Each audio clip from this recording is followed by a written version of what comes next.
The very word secrecy is repugnant in a free and open society, and we are, as a people, inherently and historically opposed to secret societies, to secret oaths, and to secret proceedings.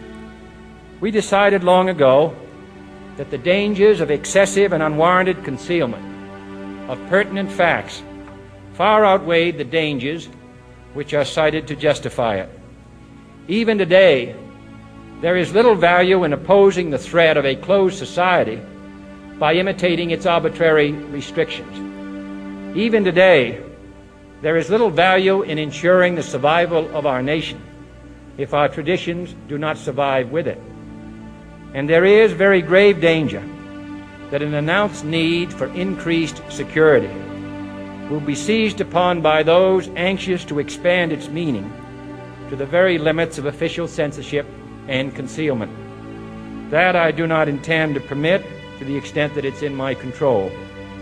And no official of my administration, whether his rank is high or low, civilian or military, should interpret my words here tonight as an excuse to censor the news, to stifle dissent, to cover up our mistakes, or to withhold from the press and the public the facts they deserve to know.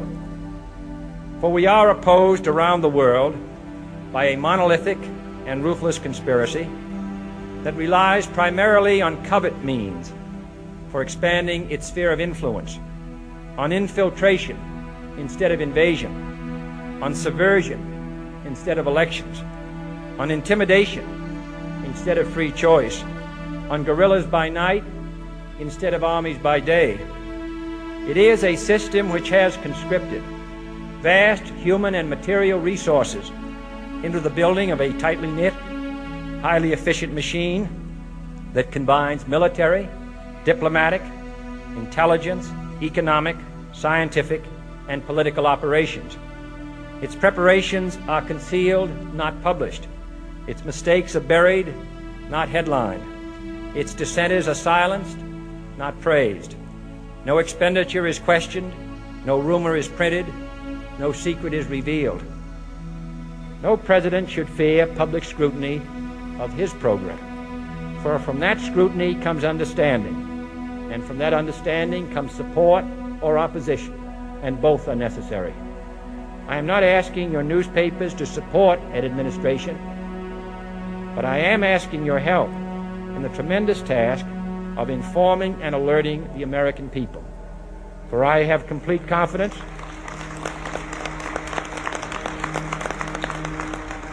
in the response and dedication of our citizens whenever they are fully informed.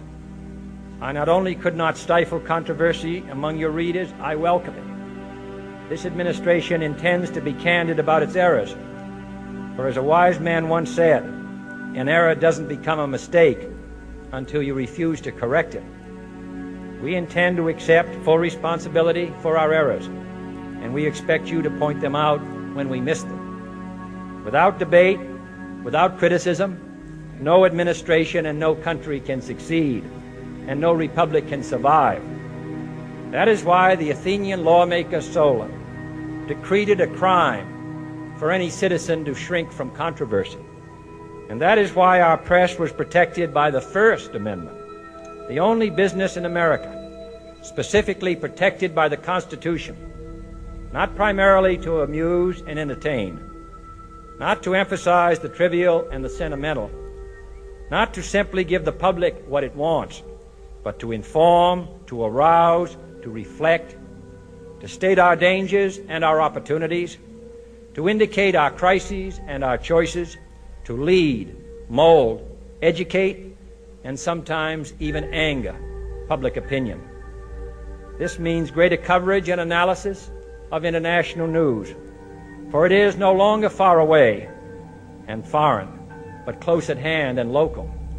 It means greater attention to improved understanding of the news, as well as improved transmission. And it means, finally, that government at all levels must meet its obligation to provide you with the fullest possible information outside the narrowest limits of national security.